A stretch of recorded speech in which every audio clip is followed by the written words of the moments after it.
There we go. All right. So now that we're looking basically at SPY and kind of just taking an inventory of where we have a lot of volatility because of the election. And then, of course, each one of the presidential campaigns have basically their platforms, right?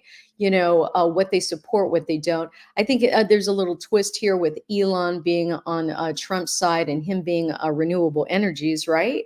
And solar power. This is very interesting. So we might get maybe a paradigm shift in the future, but we'll have to see what ends up happening after the election. There will be some winners and losers typically, in election cycles, right? We have camps that are for regulation, and then we have camps that are like, hey, let's deregulate everything. Let's streamline the process so that businesses can do what they can do. And then you also have governments that like to do subsidies, right, for certain types of projects, like renewable energy and so forth. And so this helps our companies out during the election season. So there will be some winners and losers. We kind of went through this last week, but I wanted to kind of talk to you about just the overall markets. We could take a look at some popular stocks. Now, last week, let's do this before I forget. So last week, we actually did a debit spread on Tesla. We saw a lot of inflow option whales coming into Tesla. And so what we did is we took a call debit spread. And what ended up happening, and this was on Friday. So on Monday, we reached a high. It got up to about 25-30%, took a little bit of profit. But as soon as we broke below the weekly low, ended up exiting that position with less than a loss of 50%. So sometimes you can just go right back to the chart and it'll help you identify, hey, is there a chance here or not? If you're on a small time frame, you can't really see if there's still a lot of movement that can be done. There's a lot of noise on small time frames. But if you go to an hourly and a 15-minute chart, you can start it to see breaking specific levels. And let's do that with Tesla here. Let's go over to the hourly chart. And if we go back, you can see where we started breaking consolidation, we started going down. And then, once you start making lower highs, lower lows, then you're on a downtrend on an hourly, right? Same thing on a 15. So this could really help you get out of a position instead of just like I typically do is automate my trades. And for debit spreads, I usually say, hey, 50%, I'm going to start taking profits. 50%, I'm going to start taking a stop loss. But to be quite honest with you, when you're actually in front of the screen and you can actually take a look at the chart and go, oh, technically this doesn't look very good. Should I wait until the 50% stop loss? Absolutely not. Do it at 25, do it at, 30, wherever you're at. If you're manually looking at that and you go, oh, this is starting to break levels here. I'm just going to get out and wait till that energy reforms for it to go. And you can see that in the last couple of days, the energy mostly has been, if you look at momentum, has been, on the downside. Now we still have a lot of, I have to say, there's still been a lot of money coming into Tesla on like option flow. If you look at those types of tools. So let's take a look at, so Tesla still kind of like on the cusp here, but not really taking advantage of our last call debit spread. Let's take a look at Meta. Meta here, looking at a day chart, you can also see its last high several weeks ago, but you could see it actually made a higher high here, and now we're making kind of a lower high here. This actually looks like a double bottom. This could be a bounce here. We don't want it to actually break below this consolidation level of 561. That's still $10 away. I don't like that it's below the 20 on a daily. So it's still that 20 is going to act as resistance for me anyway. And you can see that momentum, right? Momentum drives price. Momentum, even though we're up $4, doesn't mean that the trend has changed. And typically retail traders are trend traders. So we just have to keep that in mind. We had earnings. And then after earnings, looks like it went down. So momentum is still low right here. Looking for momentum to break above the 0, for price to break above that 20. And of course, always looking for our weekly expected move. So our weekly expected move is that we could get to the high of for next week 590. We could go as low as 554. So we'll have to see how this ends up at the start of Monday. That's always a good kind of indicator, especially if you recognize that today we're just, doing a bounce back. If you're not paying attention to the charts, then unfortunately you might think something else.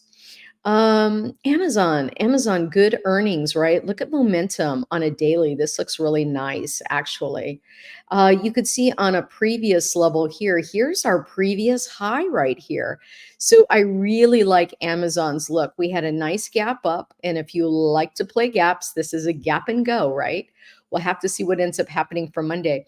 But we're coming right into resistance, right? Right into resistance. So, for us to actually identify this as, hey, this is a breakout trade, we're really wanting to get above that $200. Just call it 201 to be safe. If we could get above 201, Amazon's got room to run next week up until about 205. So you could automate that, by the way. Because automation is key, I think. It's industry standard these days. Are you up with the standards as a retail trader? If not, you could visit me over at tradingmadesimple.org, and we'll teach you all about automation. It's very simple, whether it be on ThinkorSwim, IBKR, all the platforms today have automation. You should be using your platforms to the fullest with those tools. And now, we even got trading bots over at TMS, so that's pretty exciting as well. What was the other one I was looking at was coin. Oh, took this as a day trade today, made some good profits, 50%. You could see that it's coming off of a low here.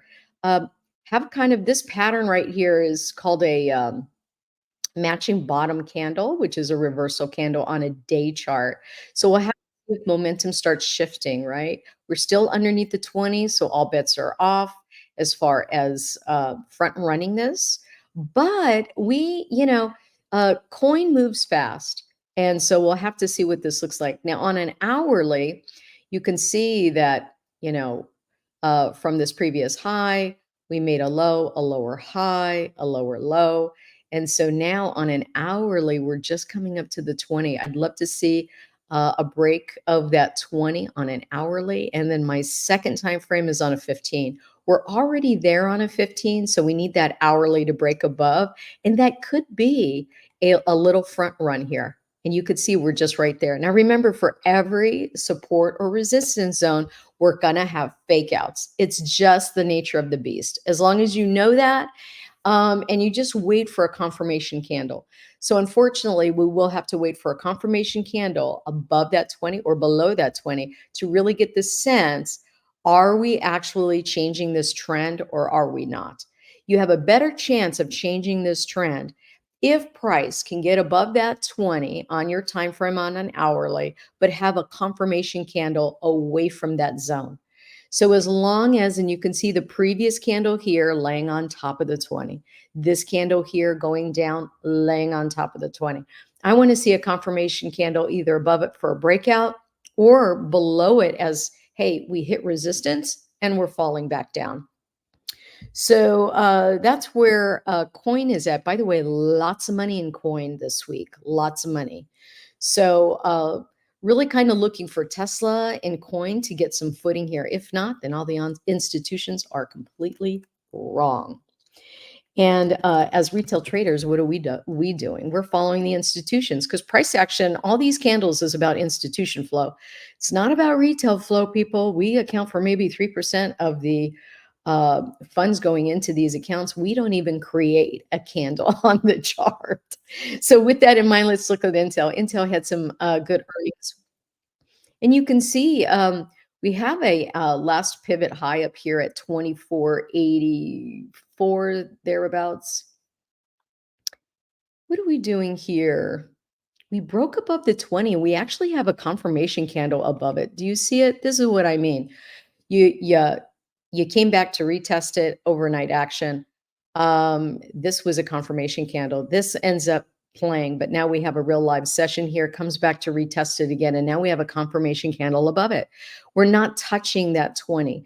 We also have momentum. I love this momentum ebb and flow here. Can you see how this is like it stays above the zero line but comes right back down just like support and resistance, and now it's popping back up. We could get a nice oomph if we get above this 100 line on momentum. I really like this setup right here for Intel. This is good for Intel. This might be a swing action right here. So on a 15, we're above it. We got the confirmation here, and you could see all this, all this fake out right here. Finally, confirmation candle. And look, we're actually this, even though this is our pre-market level, this is our pre-market range right here, isn't it? So we're actually looking for a breakout of this level at 24.89. Let's make it 24.90 or $25. If we could break above that $25, we have a nice trending day for Intel to completely break out. But as I see that, that was after hours. Here's pre-market. I still like this. I like this as a resistance. So it looks like we have a couple levels, but still from here to 24.39 to 24.89. And then if we can pop above it and get to the 25, then we're smooth sailing on Intel. I actually like this trade only because the 15 is above right now, the 20. We have positive momentum. And we also have the same for the hourly. And it looks really clean on an hourly.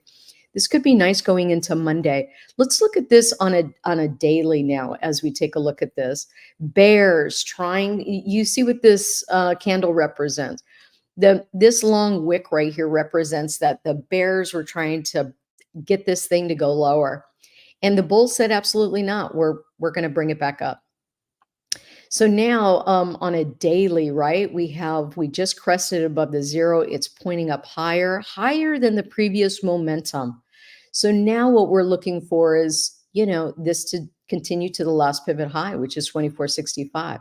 So that's still like a buck 20, buck 30. So this is actually looking good for next week. Next week's high looks like about 24.50, let's call it. We'll be testing resistance from last pivot high. And then also the low here at 22.10. So about a buck away here for next week.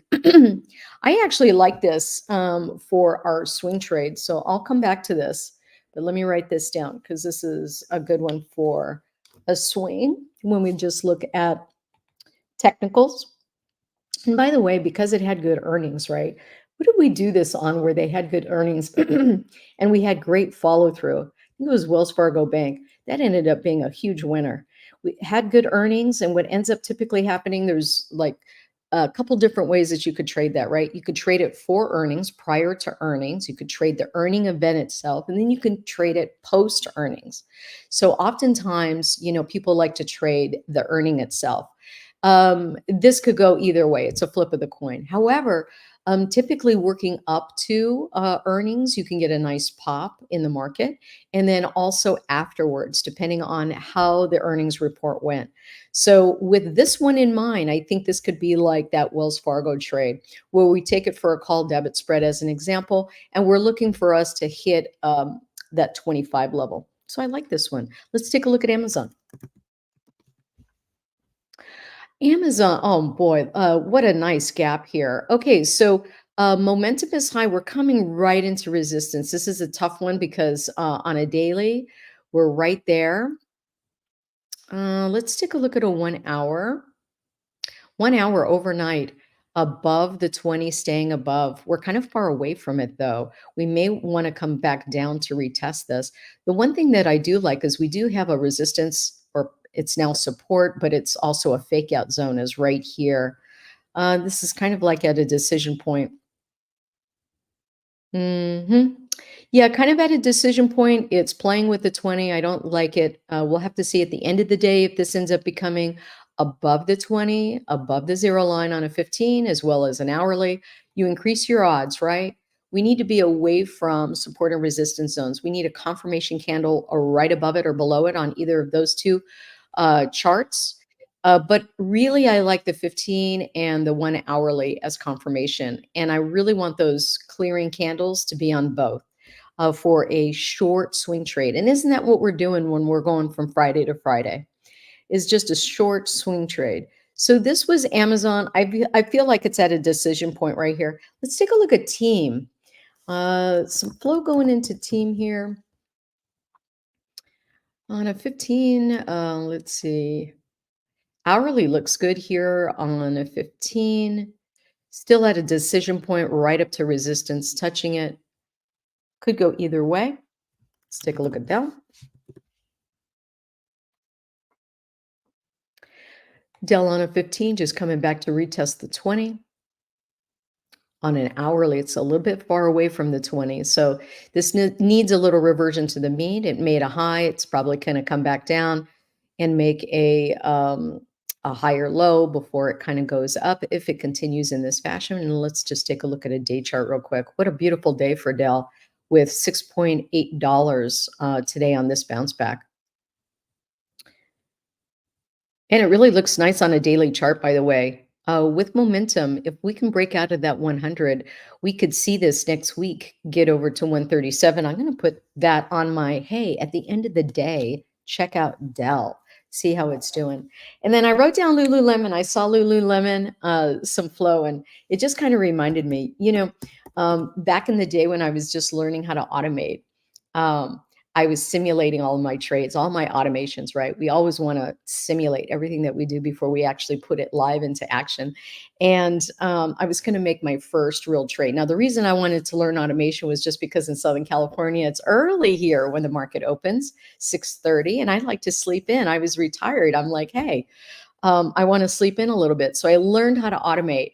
And my first real trade was on Lululemon. I took a call way back in the day, probably, gosh, 6, 7 years ago. Took a call on Lululemon, slept in the next day, and made 830 bucks thereabouts and some change. And you never forget your first automation, especially if it makes money, because you're kind of like waking up, you forget you automated, then all of a sudden you realize it, then you run to your computer and you turn it on, you're like, oh my God, what happened last night? And then you see that it got you in the trade, it got you out of the trade with profit, and you got to sleep in. And you're like, wow, that's a game changer right there. So that's my story about automation. And look at Lululemon, still like, looking good here. Let's take the hourly. Wow, looks nice. The daily, what a nice pop here today, right? Next week, you can see, look at the staircase. This is the market makers with their volatility calculations creating what next week's move is going to be. Can you see the staircase just going up, right? Very nice staircase going up. Does it have to follow this? Absolutely not. It can break down at any time. But you can see how, this just keeps ebbing and flowing. A high, higher low, higher high, slightly higher low, higher high, and so forth. So today we're making a higher high on a daily. And you can see that next week, if we continue with this positive momentum like this, we could see this going all the way up to 332. This is an interesting one right here. I'm going to jot down for myself. So you have an hourly looking good coming into 320. That's not too far away. That is actually this week's expected move. And then let me take a look at the 15. We're kind of far away. Momentum is kind of going down. And you see how the price of this stock is going up while momentum is actually going down. This is a divergence. Now, the only thing about divergences is you don't know when it's actually going to take place. You're like, oh, I see that momentum is going down, price is going up, so I know it's going to reverse sometime soon. But you don't know when it's going to reverse. That's the only bad thing I don't like about divergences. You can identify it. What that does, though, is it kind of gives you a hazard flag. So if you were going to go all into this, I would say don't do it. You see the divergence. It doesn't tell you when it's going to happen, but it's still identifiable. So with that in mind, on a 15-minute chart, I say, I don't think I'm going to do Lululemon. On a 5-minute, on a day chart, it still looks good. On a 15, I can see the divergence, and let me take a look at and even on an hourly. Look at how on an hourly momentum's going down and price is going up. So this looks interesting. Keep an eye on it just for that sake, and then let's get to a trade. All right, so we wrote down Intel. So let's go ahead and do Intel. I still like this. I think we can get to 23. Oh boy, we're just hitting resistance on pre-market high right here. I really would like it to break and stay above its range. Shoot, is this going to be one of those? I just liked it a minute ago and now I don't like it. I'm going to take a chance on it. I'm going to tell you the reasons why here. We're front running this, okay? I typically like to, you have your pre-market range that gives you your range for the day for the stock. So whatever's happening after market and pre-market, that's your range for the trading day. Now, typically speaking, when a stock's got really strong momentum, it breaks above its pre-market level and stays above it. That acts as support. Here, what we did is we touched it and came right back down. So we're kind of front running this, okay? I rather would have this sitting on top of it. And I typically like to take my swing trades at the end of the day. So with that in mind, I'm going to get into this knowing that I'm front running this, okay? So let's take for next Friday. Options are really cheap here. Do we really need to take a debit spread? We could actually go a long call here, guys. Do you guys want to take, you can either take a debit spread or a long call. We're really looking for this to take a pop for next week. I'm going to give myself, knowing that today we're just coming up to resistance, that we're making a lower high today, possibly on most of the charts like SPY and QQQ. With that in mind, I'm going to take a call debit spread. It's going for 20 bucks, guys. $20 to make $31. Not bad. So here, gosh, we could take a whole bunch of these. So for this, we're going to go ahead and do a 23. We're buying a 23.5 call. We're selling a 24 call. This gives you a little bit of a hedge so that if we end up going sideways for like Monday or Tuesday to see how things pan out over the weekend, right? Then no harm, no foul. It's not going to hurt the stock. That time decay is not going to really hit you. It's actually going to help your position if we then get a pop after that. Going for Intel on this, and that should be good. All right, guys. I hope you enjoyed today's session. All right. I appreciate the insights. Tell the folks where they can find you if they want to learn more about your trade ideas and, of course, the automation aspect of it as well, please. Yeah, tradingmadesimple.org. And sorry about the sunlight coming in. I should already know that that's happening and prevent that. But tradingmadesimple.org. And then we just got into trading bots. And that's tradingmadesimple.org/trading-bots to learn more. Awesome. Appreciate the insight. Thank you so much, Jan. I appreciate it. Hopefully you enjoyed your Halloween day yesterday. And yeah, shoot me a text. Let me know what you're trying to do in November. We can hold each other accountable. That sounds great. I'll talk to you guys soon. See you next week. Bye-bye. All right, chat. We appreciate you for joining us. Again, don't forget, you always can get your earnings coverage here at Benzinga. And of course, we'll have more content for you throughout next week. We start again with pre-market prep at 8 o'clock in the morning. We appreciate you guys and happy weekend. Happy trading. See ya.